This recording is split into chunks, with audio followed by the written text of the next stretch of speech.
ಕನ್ನಡದಲ್ಲಿ ಗಾದೆ ಇರೋದು, ಹುಟ್ಟ ಹುಟ್ಟ ಅಣ್ತಮ್ಮಂದ್ರು ಬೆಳಿತಾ ಬೆಳಿತಾ ದಾಯಾದಿಗಳು ಅಂತ.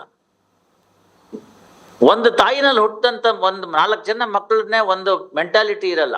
ಅದೇ ತಂದೆ, ಅದೇ ತಾಯಿ, ಅದೇ DNA. ನಿಮಗೂ ರೋಷ ಇದ್ರೆ ಅವನಿಗೂ ಅಷ್ಟೇ ರೋಷ ಇರುತ್ತೆ. More so when the Y chromosome has prevailed over the X. ನಮ್ಮ ಅಪ್ಪ ನನಗೆ ಏನು ಬಿಟ್ಟಿಲ್ಲ. ಆಯ್ತಪ್ಪ, ನಿಮ್ಮನ್ ಬಿಟ್ಟಿದಾರಲ್ಲ ಅಷ್ಟೇ ಸಾಕು.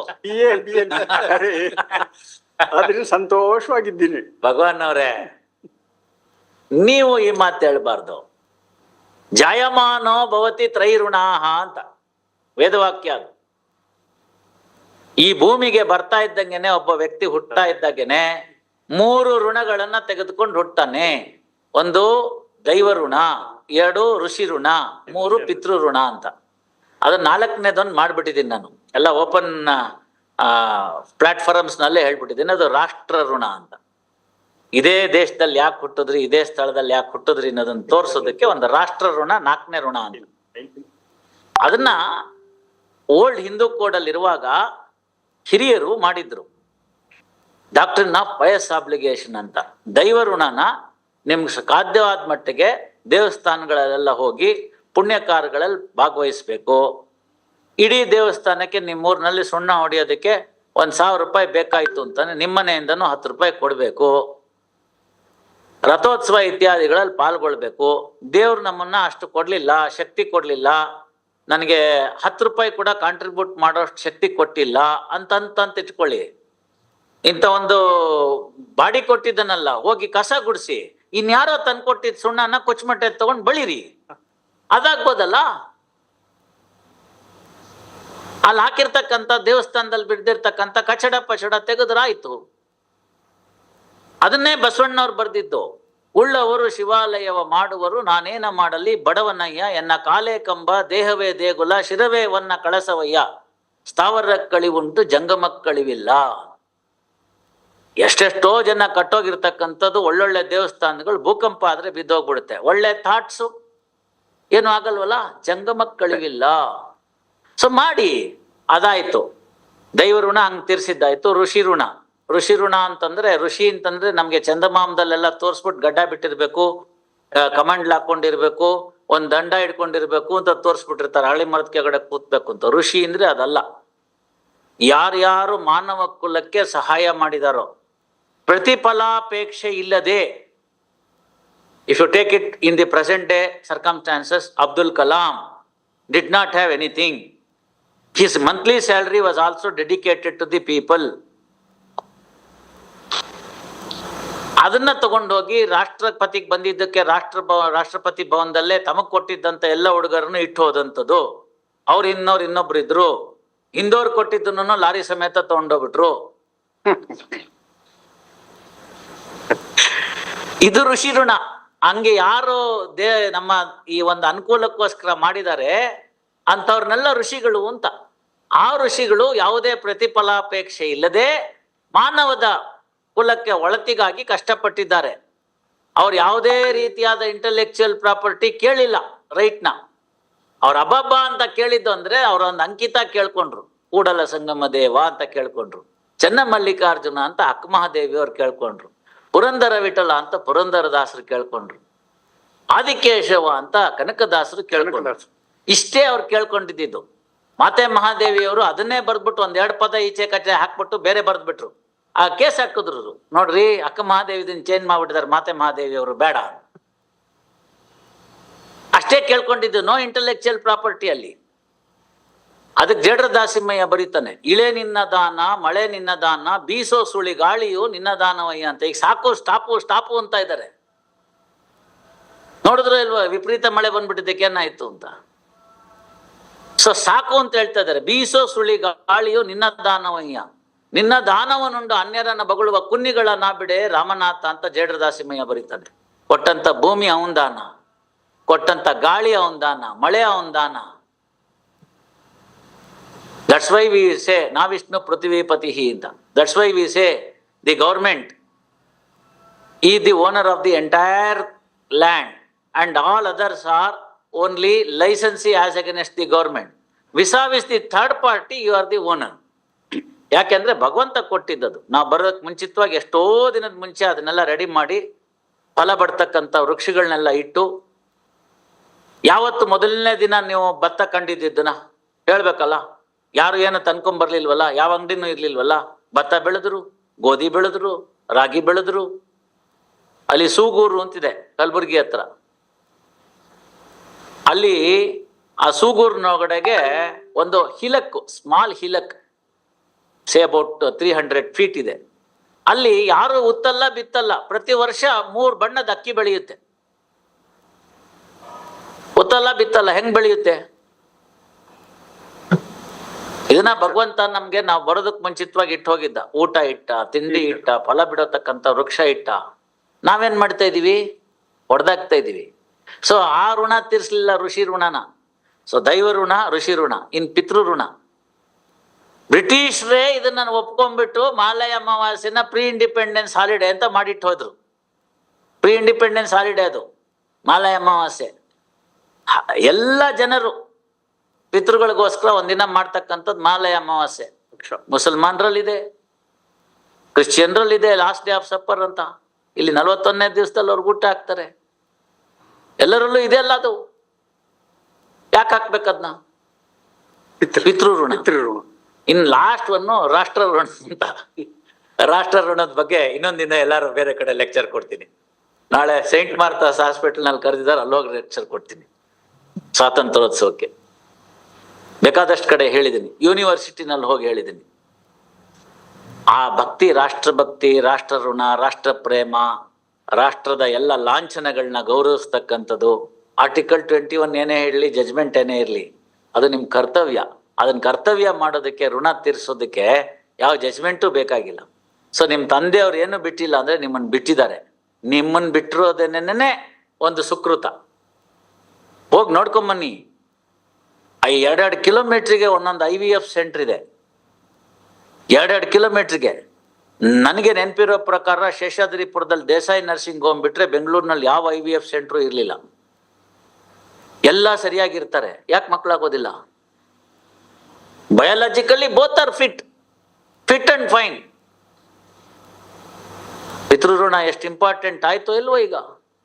ಮತ್ತೆ ನಿಮ್ಗೆ ಅಂತ ಚೆನ್ನಾಗಿ ಎಲ್ಲ ಚೆನ್ನಾಗಿರ್ತಕ್ಕಂಥ, ಸದೃಢವಾಗಿರ್ತಕ್ಕಂಥ ನಿಮ್ಮನ್ನ ಬಿಟ್ಟು ಹೋಗಿದ್ದಾರೆ ಅಂದ್ರೆ, ನಮ್ಮಪ್ಪ ಏನು ಬಿಟ್ಟು ಹೋಗ್ಲಿಲ್ಲ ಅನ್ನೋದು ಬೇಡ. ಏನೂ ಬಿಟ್ಟು ಹೋಗದೆ ಇದ್ದಾಗ್ಲೂನು ಅಲ್ಲ, ಏನೂ ಬಿಟ್ಟು ಹೋಗದೆ ಇದ್ದಾಗ್ಲೂ ಕೂಡ ಅವರು ಏನಾದ್ರು ಸಾಲಾಗಿಲ್ಲ ಬಿಟ್ಟಿದ್ರೆ ಅದನ್ನ ನಾನು ತೀರಿಸ್ಬೇಕು ಅಂತ, ಪೌತ್ರೈಹಿ ಅಂತ ಪದ ಡಾಕ್ಟ್ರಿನ್ ಆಫ್ ಪಯಸ್ ಆಬ್ಲಿಗೇಷನ್ ಅಲ್ಲಿ ಬಹಳ ಉತ್ತಮವಾಗಿರ್ತಕ್ಕಂಥ ಒಂದು ಜಜ್ಮೆಂಟ್ ಇದೆ. ಶ್ರೀಧರ ವರ್ಸಸ್ ಮಹಿಧರ ಅಂತ, 3ನೇ ಶತಮಾನದ್ದು. ನಮ್ಮ ಲೈಬ್ರರಿಯಲ್ಲಿ ಇದೆ, ಅಮ್ಮ ತರಿಸಿಟ್ಟಿದ್ದಾರೆ ಪುಸ್ತಕನನ್ನ, ನೋಡ್ಕೊಳ್ಳಿ, ಆಮೇಲೆ ಕೊಡ್ತೀನಿ. 3ನೇ ಶತಮಾನದ ಕೇಸ್ ಇದು. ಶ್ರೀಧರ ವರ್ಸಸ್ ಮಹಿಧರ ಅಂತ ಕೇಸು. ಆ ಶ್ರೀಧರ ಅಂತಕ್ಕಂಥ ಒಂದು ಪ್ಲೇಂಟಿಫು, ಮಹಿಧರ ಅಂತಕ್ಕಂಥ ಒಂದು ಡಿಫೆಂಡೆಂಟು. ಮಹಿಧರ ಅನ್ನೋನು 4ನೇ ತಲೆ ಶ್ರೀಧರಂಗೆ, ಮರಿ ಮಗ ಆಗ್ಬಿಡ್ತಾನು. ಅವರಪ್ಪ ತೀರ್ಕೊಂಡು ಹೋಗ್ಬಿಡ್ತಾರೆ. ಈ ಮೊನ್ನೆ ಕೋವಿಡ್ ಬಂದಾಗೆ ಅಂತ ಇಟ್ಕೊಳ್ಳಿ. ಇದು ಪಾಟ್ಲಿಪುತ್ರದಲ್ಲಿ ನಡೆದಂತ ಕೇಸು, ಈಗಿನ ಪಾಟ್ನಾ ಆಯ್ತಲ್ಲ. ಅಲ್ಲಿ ಏನಾಗುತ್ತೆ ಅಂತಂದ್ರೆ, ಈ ಶ್ರೀಧರ ಅನ್ನೋನು ಮಹಿಧರ ಅವ್ರ ಮುತ್ತಾತನಿಗೆ 10,000 ರೂಪಾಯಿ, ಇವಾಗಿನ ರೂಪಾಯಿ, ಆಗ ಡ್ರಮ್ಮಮ್ ಅಂತ, ಆಗ ಕರೆನ್ಸಿ ವ್ಯಾಲ್ಯೂ ಇದು ಡ್ರಮ್ಮಮ್ ಅಂತ, 10,000 ಡ್ರಮ್ಮಮ್ನ ಡೆಪಾಸಿಟ್ ಇಡ್ತಾನೆ. ಎಷ್ಟು? 2% ಇಂಟ್ರೆಸ್ಟ್ ಪರ್ ಮಂತ್ ಅಂತ. ಸೊ ಈಗ 3% ಆಗಿರೋದ್ರಲ್ಲಿ ಏನು ತೊಂದರೆ ಇಲ್ಲ. ಅವತ್ತೇ 2% ಪರ್ ಮಂತ್, 200 ರೂಪೀಸ್ ವಾಪಸ್ ತಿಂಗಳಿಗೆ ಇಂಟ್ರೆಸ್ಟ್ ಕೊಡಬೇಕು ಅಂತ. 10,000 ಡ್ರಮ್ಮಮ್ಗೆ 200 ಡ್ರಮ್ಮಮ್ ಕೊಡ್ತಿರ್ತಾನೆ. ಇದು ನಾಟ್ ಡಿಸ್ಪ್ಯೂಟ್. ಆ ಥರ ಅವನು 2 ತಿಂಗಳು ಇಂಟ್ರೆಸ್ಟ್ನು ಕೊಟ್ಟಿರ್ತಾನೆ. ಈ ಕೋವಿಡ್ ಬಂದಂಗೆ ಅವಾಗ ಒಂದು ಭೀಕರವಾಗಿರ್ತಕ್ಕಂಥ ಒಂದು ರೋಗ ಬರುತ್ತೆ. ಅವರ ಯಾರು ಇಸ್ಕೊಂಡಿರ್ತಾನೆ, ಮಹಿಧರನ ಮುತ್ತಾತ, ತಾತ ಮತ್ತೆ ತಂದೆ, ಇವ್ರು 3 ಜನ ತೀರ್ಕೊಂಡು ಹೋಗ್ಬಿಡ್ತಾರೆ. ಸೊ ಈಗ ಮಹಿಧರ ದುಡ್ಡಿಟ್ಕೊಂಡಿದ್ದಾನೆ, ಶ್ರೀಧರ ಅವನ ಮೇಲೆ ಕ್ಲೈಮ್ ಮಾಡ್ತಾನೆ, ಕೊಡಿ ಅಂತ. ಅವನ್ ಕೊಡೋದಿಲ್ಲ ಅಂತ ಹೇಳ್ತಾನೆ. ಅವನ್ ಮೊದಲು ಕೊಟ್ಬಿಡಕ್ಕೆ ತಯಾರಾಗಿರ್ತಾನೆ. He engages a senior counsel. You see, I am not joking, it's all there in the case. ಆಯ್ತಲ್ಲ, ಆ ವ್ಯಕ್ತಿನ ಇಟ್ಕೋತಾನೆ. ಆ ವ್ಯಕ್ತಿ ಹೆಸರು ಹಾಕ್ತಾರೆ ಸೀನಿಯರ್ ಕೌನ್ಸಿಲ್, ಸ್ಮಾರ್ಥ ಧುರಂಧರ ಅಂತ ಅವನ ಹೆಸರು. ಸೀನಿಯರ್ ಕೌನ್ಸಿಲ್ ಹೆಸರಿದೆ, ದುರಂಧರ. ಹೆಸರೇ ಹಂಗಿದೆ. ಸ್ಮಾರ್ತ ಧುರಂಧರ ಅಂತ ಅವನ ಹೆಸರಿದೆ, ಸೀನಿಯರ್ ಕೌನ್ಸಿಲ್ ಹೆಸರು ಆ ಕೇಸಲ್ಲಿ. ಆ ವ್ಯಕ್ತಿ ಏನ್ ಮಾಡ್ತಾನೆ, ಲಾ ಎಲ್ಲ ಓದ್ಬಿಟ್ಟು ಪೌತ್ರೈಹಿ ಅಂತಿದೆ, ನೀನ್ ಮರಿಮಗ ಮೊಮ್ಮಗ ಅಲ್ಲ, ಅದರಿಂದ ಕೊಡ್ಬೇಕಾಗಿಲ್ಲ ಅಂತ ಡಿಫೆನ್ಸ್ ಹಾಕೋಣ ನಡಿ ಅಂತಾನೆ. 10,000 ಡ್ರಮ ಮುಳಿಯುತ್ತೆ ಅಂತ ಹೋಗ್ತಾನೆ ಅವನು, ರಿಟರ್ನ್ ಸ್ಟೇಟ್ಮೆಂಟ್ ಹಾಕ್ತಾನೆ. ಈಗ ಭಗವಾನ್ನೇ ಜಡ್ಜು, ಏನ್ ಮಾಡ್ಬೇಕು, ಓದಿದ್ರು. ಆಗ ರಾಜ ಜಡ್ಜು, ಅವ್ರು ಓದಿದ್ರೆ ಪ್ಲೈನ್ ರೀಡಿಂಗು ಪೌತ್ರೈಹಿ ಅಂತಿದೆ, ಮೊಮ್ಮಕ್ಳಿಗೆ ಸ್ಟಾಪು. ಇವಾಗ ಇವನ್ ಮರಿಮಗ, ಸೊ ಕ್ಲೀನ್ ಇಂಟರ್ಪ್ರಿಟೇಷನ್ ಸಾಕು, ಹೋಯ್ತು, ಸೂಟ್ ಟು ಬಿ ಡಿಸ್ಮಿಸ್ಡ್ ಅಂತ. ರಾಜಂಗ್ ಅನ್ಸುತ್ತೆ, ಎಲ್ಲ ಇವನ 10,000 ಕೂತ್ ಕಡೆ ನುಂಗ್ಬಿಟ್ನಲ್ಲ, ಏನ್ ಇವಾಗ ಅಂತ. ಒಳಗಡೆಯಿಂದ ಶುರು ಆಗುತ್ತೆ, ಇದು ನ್ಯಾಯ ಅಲ್ಲ, ಏನಾದ್ರು ಮಾಡಬೇಕು ಅಂತ. ಏನ್ ಮಾಡಿದ್ರು, refer to larger bench for interpretation. ಯಾವ ಲಾರ್ಜರ್ ಬೆಂಚ್ ಅಂದ್ರೆ ಪಂಡಿತರಿಗೆ ಕಳಿಸ್ತಾರೆ ಆ ಕ್ವಶನ್ ಫ್ರೇಮ್ ಮಾಡಿ. Whether the assets in the hands of Mahidara could be treated as the liability that he should pay it to the Sridhara ಅಂತ question frame ಮಾಡಿ ಕಳಿಸ್ತಾನೆ. ಇದೆಲ್ಲ 3ನೇ ಶತಮಾನ. ನಮ್ಗೆ ನಿಮ್ಗೆ ಎಲ್ಲ ಲಾ ಕಾಲೇಜಲ್ಲಿ ಹೇಳ್ಕೊಟ್ಟಿದ್ದು 15ನೇ ಸೆಂಚುರಿ 16ನೇ ಸೆಂಚುರಿನಲ್ಲಿ ಇಂಗ್ಲಿಷ್ರು ಕಂಡಿಡ್ಕೊಂಡ್ಬಿಟ್ರು. Queen's Bench, King's Bench, Salomon and Salomon Co, ಇವೆಲ್ಲ ಸುಳ್ಳು ಆಯ್ತಾ. ರೇಲೆಂಡ್ ಫ್ಲೆಚರ್ರು, ಬರೇ ಇಂಥವೇ ಇದೆ ಸುಡ್ಗಾಡು ಎಲ್ಲಾನು. ಅದನ್ನೆಲ್ಲ ಮಾಡ್ಬಿಟ್ಟು ಅವ್ರೇನ್ ಹೇಳ್ಬಿಟ್ರು ಅಂದ್ರೆ, ಅವ್ರು ನಮ್ಮ ಮಹಾನ್ ಬುದ್ಧಿವಂತರು, ನೀವು ಶತದಡ್ರು, ನೀವು ಮೂರ್ಖರು, ನಿಮ್ಗೇನು ಗೊತ್ತಿರ್ಲಿಲ್ಲ ಅಂತ ತಲೆಗೆ ತುಂಬಿಟ್ರು. ನಾವು 5 ನಂಬರ್ ಬರುತ್ತೆ ಅಂತ ಅವೇ ಬರ್ದಿದ್ದು. ನನ್ನ ಮಗನೂ ಈಗ ಅದೇ ಬರೀತಾ ಇದ್ದಾನೆ, ಯಾಕೆಂದ್ರೆ ಅದ್ಬಿಟ್ಟು ಬೇರೆ ಇಲ್ಲ ಸಿಲೆಬಸ್ ಅಲ್ಲಿ.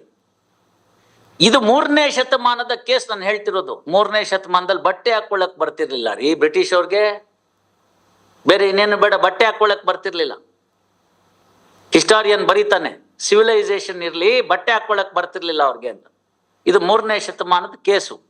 ಅಲ್ಲಿ ಏನಾಗುತ್ತೆ, ಇವರು ಅದನ್ನ ಪಂಡಿತರು ತೀರ್ಮಾನ ಮಾಡ್ತಾರೆ, ಹೌದು ಟ್ರೂ ಇಂಟರ್ಪ್ರಿಟೇಷನ್ ಕೊಟ್ರೆ ಏನೋ ಲಿಟ್ರಲ್ ಇಂಟರ್ಪ್ರಿಟೇಷನ್ ಅಂತ. ನೋಡಿ ಇವತ್ತು ನೀವು ಮ್ಯಾಕ್ಸ್ವೆಲ್ ಹೇಳ್ತಾನಲ್ಲ ಹಂಗೆ, ಲಿಟ್ರಲ್ ಇಂಟರ್ಪ್ರಿಟೇಷನ್ ಕೊಟ್ರೆ ಇವ್ರು ಹೇಳ್ತಿರ್ತಕ್ಕಂಥದ್ದು ಪೌತ್ರೈಹಿ ಅನ್ನೋದಕ್ಕೆ ಮೊಮ್ಮಗಂಗೆ ಮೊಮ್ಮಕ್ಕಳು ಅವ್ರಿಗೆ ನಿಂತು ಹೋಗುತ್ತೆ. ಆದರೆ ಈ ಕೇಸಲ್ಲಿ ಮಹಿದರ ಅವರ ಮುತ್ತಾತ ಇಸ್ಕೊಂಡಂತ 10,000 ರೂಪಾಯಿ ಈಗ ಇವನ್ ಕೈಯಲ್ಲಿದೆ. ಸೊ ಆ ದುಡ್ಡಿಗೆ ಸಂಬಂಧಪಟ್ಟಂತ ಕರಾರುಗಳೇನಿರುತ್ತೆ ಅದು ಡಾಕ್ಟ್ರಿನ್ ಆಫ್ ಪಯಸ್ ಆಬ್ಲಿಗೇಷನ್ ಇಂದ ಹೊರಗಡೆ ಹೋಗುತ್ತೆ. ಆಸ್ತಿ ಇಲ್ಲದೆ ಇದ್ದಾಗ ನಿನ್ನ ಆಸ್ತಿಯಿಂದ ತೀರಿಸಬೇಕಾದಂಥದ್ದು ಮೊಮ್ಮಗನ ಕರ್ತವ್ಯ.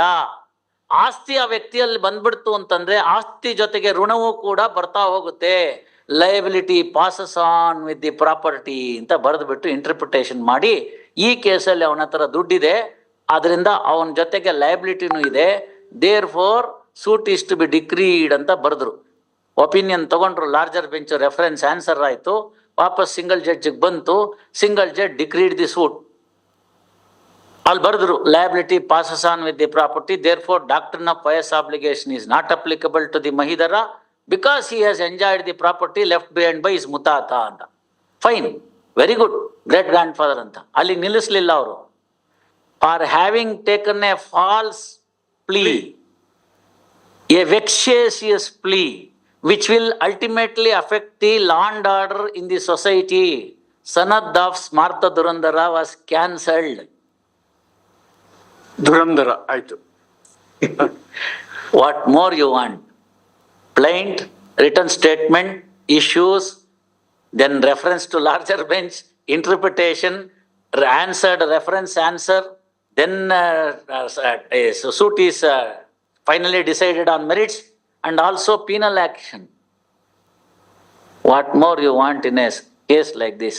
3rd century ರಾಮ ಜೋಯಿಸ್ ಅವ್ರ ಪುಸ್ತಕದಲ್ಲಿದೆ, ಇಲ್ಲಿ ನಾವು ತರಿಸಿಟ್ಟಿರ್ತೀನಿ. ಆಸಕ್ತರು ಬೇಕಾದ್ರೆ ಇನ್ನೊಂದು ಸರ್ತಿ ನೋಡ್ಕೋಬಹುದು. ಹೋದ್ ಸತಿ ಆ ಕಡೆ ಕೂತಿದ್ದಾಗ ತರಿಸಿಟ್ಟಿದೆ, ಈಗಲೂ ನೋಡ್ಕೋಬಹುದು. ನಮ್ಮ ಲೈಬ್ರರಿಯಲ್ಲಿ ಪುಸ್ತಕ ಇದೆ, ರಾಮ ಜೋಯಿಸ್ ಅವ್ರದ್ದು book legal and constitutional history. ಆ ಪುಸ್ತಕದಲ್ಲಿ ಇದು ರೆಫರ್ ಆಗಿದೆ. ಮೂಲತಃ ಮೈನ್ಸ್ ಹಿಂದೂ ಲಾನಲ್ಲಿ ಇದೆ. ಇಷ್ಟು ವಿವರವಾಗಿಲ್ಲ, ರಾಮ ಜೋಯಿಸ್ ಅವರು ಅದನ್ನು ಕಷ್ಟಪಟ್ಟು ತರಿಸಿಟ್ಟಿದ್ದಾರೆ. Because his lordship subsequently wanted to bring this as a case law itself. ಯಾಕೆಂದ್ರೆ his lordship was the governor there, ಇಸಿ ಇನ್ ಬಿಹಾರ್. ಆಮೇಲೆ ಏನೂ ಆಗ್ಲಿಲ್ಲ ಅದು. ನಾನು ಅವ್ರ ಹತ್ರ ಚರ್ಚೆ ಮಾಡಿದ್ದೆ ಅವಾಗೆಲ್ಲ, ಸರ್ ಅದು ಓದಿದ್ದೀನಿ ನಾನು ಆ ಕೇಸು ಅಂತ ಹೇಳಿದೆ. ಆ ಓದೋದಲ್ಲ, ಆ ಕೇಸ್ನ ನನ್ನ ಥೀಸಿಸ್ ಅಲ್ಲಿ ಬರ್ದಿದ್ದೀನಿ ನಾನು, LLM ಥೀಸಿಸ್ ಅಲ್ಲಿ ರೆಫರ್ ಮಾಡಿ. 3ನೇ ಶತಮಾನದಲ್ಲಿ ಈ ರಾಷ್ಟ್ರದಲ್ಲಿ ಇಂಥದ್ದಿತ್ತು. ಇವಾಗ ಎಲ್ಲಿಗೆ ಹೋಗಿ ತಲುಪಿದ್ದೀವಿ?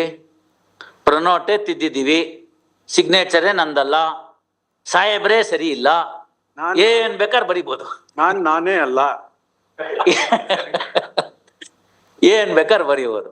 Y I am telling you is, ಯಾರು ಕೂಡ ತಂದೆ ತಾಯಿ ನನ್ಗೇನು ಬಿಟ್ಟು ಹೋಗ್ಲಿಲ್ಲ ಅನ್ಬಾರ್ದು. ನಮ್ಮನ್ ಬಿಟ್ಟು ಹೋಗಿದಾನಲ್ಲ ಅದೇ ಆಸ್ತಿ. ಶಿವರಾಜ್ ಪಾಟೀಲ್ ಸಾಹೇಬ್ರು ಬರೀತಾರೆ ನೋಡಿ, ಮಕ್ಕಳಿಗಾಗಿ ಯಾವುದೇ ಆಸ್ತಿಯನ್ನು ಬಿಡಬೇಡಿ, ಮಕ್ಕಳನ್ನೇ ಆಸ್ತಿಯನ್ನಾಗಿ ಮಾಡಿ ಅಂತ ಸ್ಪಷ್ಟವಾಗಿ ಬರೆದ್ಬಿಟ್ಟಿದ್ದಾರೆ. ಮುಂಜಾವಿಗೊಂದು ನುಡಿಕಿರಣ ಅಂತ ಒಂದೊಂದು ಪುಸ್ತಕ ಇದೆ. ಆ ಪುಸ್ತಕದಲ್ಲಿ ಹೇಳಿದ್ದಾರೆ ಶಿವರಾಜ್ ಪಾಟೀಲ್ ಸಾಹೇಬ್ರು, ಮಕ್ಕಳಿಗಾಗಿ ಯಾವುದೇ ಆಸ್ತಿಯನ್ನ ಬಿಡಬೇಡಿ, ಬಿಟ್ರೆ ಹಿಂಗೆ ಇನ್ನೊಂದು RFA. ಅದ್ರ ಬದಲು ಮಕ್ಕಳನ್ನೇ ಆಸ್ತಿಯನ್ನಾಗಿ ಮಾಡಿ ಅಂತ. ಬಹಳ ಸುಂದರವಾಗಿರ್ತಕ್ಕಂಥ ನುಡಿಗಳು. ಅವೆಲ್ಲ ಯಾಕೆ ಬರಬೇಕು ಅಂತಂದ್ರೆ, ವಿ ಶುಡ್ ಅಂಡರ್ಸ್ಟ್ಯಾಂಡ್. ನಾವು ಮಕ್ಕಳಿಗೆ ಅವ್ರನ್ನ ಸ್ವಂತ ನಿಂತ್ಕೊಳ್ಳಕ್, ಸ್ವಂತ ಬೆಲೆನ ಮೇಲೆ ನಿಂತ್ಕೊಳ್ಳಕ್ ಕಾಲ್ನಲ್ಲಿ ಮಾಡ್ತಕ್ಕಂಥದ್ದು ಕೊಡ್ಬೇಕು. ನಾನು ಯಾವುದೋ ಒಂದು ವಿಲ್ ಬರೆಯುವಾಗ ಒಂದ್ರಲ್ಲಿ ಹೋದ ಸತಿ RFL ಕೂತಾಗ ಬರ್ದಿದ್ದೀನಿ, ತಂದೆ ತಾಯಿಗಳ ದೃಷ್ಟಿಯಿಂದನೂ ಕೂಡ the court should step in to the shoes of the executor and understand the bequeath ಅಂತ. ಯಾಕೆ ಅಂತ ಹೇಳಿದ್ರೆ, ತಂದೆ ತಾಯಿಗೆ ಮನಸ್ಸಲ್ಲಿರುತ್ತೆ, ದೊಡ್ಡವನು ಆಯ್ತು, ಅವ್ನು ಚೆನ್ನಾಗಿದ್ದಾನೆ, ಅವನ್ನ ಡಿಸ್ಟ್ರಿಕ್ಟ್ ಜಡ್ಜ್ ಮಾಡಿದೆ, fine, he can do it on is own. 2ನೇ ಅವನು ಚಾರ್ಟರ್ಡ್ ಅಕೌಂಟೆಂಟ್ ಆದ, ಅವ್ನು ಚೆನ್ನಾಗಿದ್ದಾನೆ, ಅವ್ನು ಮಾಡ್ಕೋತಾನೆ. 3ನೇ ಅವನು ಇಂಜಿನಿಯರ್ ಆದ, ಒಳ್ಳೆ ಕಡೆ ಕೆಲಸ ಇದೆ. 4ನೇ ಮಗಂಗೆ ಯಾಕೋ ವಿದ್ಯೆ ಹತ್ತಲಿಲ್ಲ, ಪಾಪ ಅಷ್ಟೋ ಇಷ್ಟೋ ನೋಡ್ಕೊಂಡು ಹೋಗ್ತಾನೆ, ನಮ್ಗೆ ಕೊನೆ ಕಾಲಕ್ಕೆ ಏನಾರು ಅಷ್ಟೋ ಎಷ್ಟೋ ಸಹಾಯ ಮಾಡ್ತಾನೆ. ಈ 3 ಜನನ್ ಕರಿಯಕ್ಕಾಗಲ್ಲ, ಆದ್ರಿಂದ ಅವ್ನು ನಮ್ಮ ಜೊತೆಗೆ ಇದ್ಕೊಂಡು ಹೋಗಿದ್ದಾನೆ, ಇಡೀ ಮನೆ ನಾನು ಬಿಟ್ಕೊಟ್ಟು ಹೋಗ್ತೀನಿ ಅಂತ ಅನ್ನೋದ್ರಲ್ಲಿ ತಪ್ಪೇನಿದೆ? ಈ 3 ಜನಕ್ಕೆ ಅನ್ನಿಸ್ಬೋದು ನಮ್ಮಪ್ಪ ನಮ್ಗೆ ಅನ್ಯಾಯ ಮಾಡ್ದ ಅಂತ. ಅಪ್ಪ ಅಮ್ಮನ ದೃಷ್ಟಿಯಿಂದ ಯಾವ ಮಗುಗೆ ಸ್ವಲ್ಪ ಕಡಿಮೆ ಇರುತ್ತೋ ಅದಕ್ಕೆ ವ್ಯವಸ್ಥೆ ಮಾಡೋಗಿರ್ತಾರ ಅವರು. ಮುಂದೆ ಅದು ಬದುಕ್ಬೇಕಲ್ಲ, ಇವ್ರದೇ ಪ್ರಾಜನಿ ತಾನೆ, ಇವ್ರ ರಕ್ತ ಹಚ್ಕೊಂಡೇ ಹುಟ್ಟಿರುತ್ತಾನೆ. ಅಣ್ತಮ್ಮಂದ್ರುಗಳು ಅದನ್ನ ವಿಶಾಲ ಬುದ್ಧಿಯಿಂದ ನೋಡ್ಬಿಟ್ರೆ ಅವ್ನ್ಗನ್ಸುತ್ತೆ, ಏನೋ ನನ್ನ ಅಪ್ಪ ಅಮ್ಮಂಗೆಲ್ಲ ಮಾಡಿದ್ದೀನಪ್ಪ, ಅದಕ್ಕೆ ನನ್ಗೊಂಚೂರು ಬಿಟ್ಟಿದ್ದಾರೆ, ಕಷ್ಟ ಸುಖದ ಕಾಲಕ್ಕೆ ನೋಡಿದ್ದೀನಿ, ಅದಕ್ಕೊಂಚೂರು ಬಿಟ್ಟಿ. ಏನೂ ಇಲ್ಲದೆ ಹೋದ್ರು ಮಾಡ್ಬೇಕಾದಂಥದ್ದು ಕರ್ತವ್ಯ. ಯಾಕೆಂದ್ರೆ ಶ್ರವಣ ಕುಮಾರನ್ನ ಕಂಡಂತ ನಾಡಿದು, ಭುಜದ ಮೇಲೆ ಹೊತ್ಕೊಂಡೋಗಿ ತೀರ್ಥಯಾತ್ರೆ ಮಾಡಿಸ್ದಂಥವ್ನು. ಈಗಲೂ ಮೈಸೂರಿನ ಒಬ್ಬನ ಸ್ಕೂಟರ್ ಮೇಲೆ ಅವ್ರ ತಾಯಿನ ಕರ್ಕೊಂಡು ಹೋಗಿರೋದು ಬರ್ತಾ ಇರುತ್ತೆ. ಇಡೀ ಭಾರತನ ಸ್ಕೂಟರ್ ಮೇಲೆ ಸುತ್ತಿಸಿದಾನೆ ತಾಯಿನ, ಬಜಾಜ್ ಸ್ಕೂಟರ್ ಮೇಲೆ. ಸೊ ಆ DNA ಎಲ್ಲೂ ಹೋಗಕ್ಕಾಗಲ್ಲ ಈ ರಾಷ್ಟ್ರದ್ದು. ಅದರಿಂದ ನೀವು ಅದೆಲ್ಲ ಏನು ಹೇಳಕ್ ಹೋಗ್ಬೇಡಿ, ನಮ್ಮಪ್ಪ ನಂಗೇನು ಬಿಡ್ಲಿಲ್ಲ ಅಂತ. ನಾನು ಯಾವ ದೃಷ್ಟಿಯಿಂದ ಹೇಳಿದೆ ಅಂತ ಹೇಳಿದೆ. ಇಲ್ಲ, ನಾನು I also took it in the right spirit. AC ಕಬ್ಬಿನವರು ಏನೋ ವಿಷಯ ಬಂದಾಗ ಏನಂತ BL ಬಿಟ್ರೆ ಏನು ಇಲ್ಲ ಅಂತಾರೆ. You are the luckiest man. ಅಣ್ಣ ತಮ್ಮದಲ್ಲಿ ಯಾವುದೂ ಗಲಾಟೆ ಬರೋಲ್ಲ. ಅವರು ಮಾಡಿದಂತ ಪುಣ್ಯ ಇಲ್ಲದೆ ಇದ್ದಿದ್ರೆ ನಾವು ಈ ಭೂಮಿಗೆ ಬರಕ್ ಆಗ್ತಿರ್ಲಿಲ್ಲ. ಅದಕ್ಕೆ ನಾನು I gave the example of IVF. ಆದ್ರಿಂದ ಇವೆಲ್ಲ ಕೂಡ ಅವ್ರು ನಮ್ಗೆ ಕೊಟ್ಟಂತ ಪುಣ್ಯ. ಅಲ್ಲಿ ನಾವು ಬೆಳಗ್ಗೆ ಹೇಳ್ತಕ್ಕಂಥ ಮಂತ್ರಗಳಲ್ಲಿ ಅದನ್ನ ಹೇಳೋದು, ಮಾತೃದೇವೋ ಭವ, ಪಿತೃದೇವೋ ಭವ, ಆಚಾರ್ಯ ದೇವೋ ಭವ, ಕೊನೆಗೆ ಅತಿಥಿ ದೇವೋ ಭವ. ನಾಟ್ ದಿ ಯಾವುದು ನಮ್ಮ ಟೂರಿಸಂ ಡಿಪಾರ್ಟ್ಮೆಂಟ್ ಅತಿಥಿ ದೇವೋ ಭವ ಅಲ್ಲ, ಅದು ಸೋಫಾದಲ್ಲೇನೆ ಇಷ್ಟುದ್ದ ಮೊಳೆ ಚುಚ್ಬಿಟ್ಟಿರುತ್ತೆ. ಇಂದಿರಾ ಕ್ಯಾಂಟೀನ್ ಯಾವ್ದು ಹೋಲಿ ಬಿಡಿ ನಮ್ಗೆ ಯಾಕೆ. ಹಾಗಾಗಿ ನೀವು 3 ಜನ ಇದ್ದೀರಿ. In case if you want to settle the matter amongst you 3 also, that can also be done. But the point is, first ಅವ್ರು ಯಾರಿದ್ದಾರೆ ಅವ್ರು ಹೇಳ್ತಾರೆ, he says he has paid the rent to X, let him file a memo in the suit, that could be decided. That's all. ನೀವು you hold the property for and on behalf of other co-owners also to be decided in the suit. Ultimately, whoever is successful, whatever is the success, they will take the property. You are checking out the tenant out of the property. That's all. ಅದನ್ನೊಂದು undertaking ಬರ್ದು ಕೊಟ್ಬಿಡಿ. ಸೋಮವಾರ ದಿವಸ 19th ಹಾಕಿದ್ದೀನಿ, ಸೋಮವಾರ ದಿವಸ ಮುಗಿಸೋಣ ಅವತ್ನ. ಇದೆಲ್ಲ ಯಾಕೆ ಇಷ್ಟೊಂದು ಉಳಿಬೇಕು? ಬೇಡ, ಅದು ಮುಗಿಸ್ತೀನಿ. ನಾಳೆ ಬೇಡ, ನಾಳೆ ರಜಾ, 19th ಮುಗಿಸೋಣ. Yes No, these are all the little bit here and there. I say only to see that